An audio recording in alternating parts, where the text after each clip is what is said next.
это очень нестандартно. Обычно все даже сторонятся очень многие люди, что ой, тэквондо для девушки. Многие девочки не понимают, ты же девочка, зачем тебя будут бить?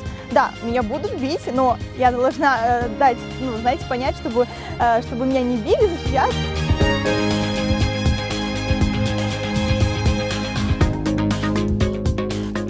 Тэквондо, оно учит не только там ударам, да, постановки, там удар такой, там, либо другой, учит умственно, психологически вообще, как действовать в той либо иной ситуации. Очень много меня научил этот спорт.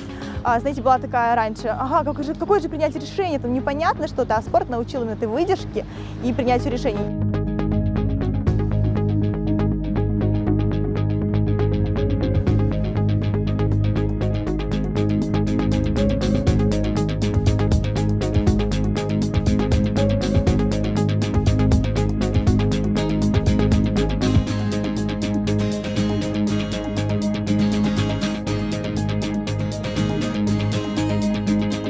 Люди, которые говорят, все, мы потеряли тебя и так далее, я хочу вам сказать, что вы ошибаетесь. Я вернусь, я буду продолжать здесь, жить на своей земле и защищать наш крымско-татарский народ.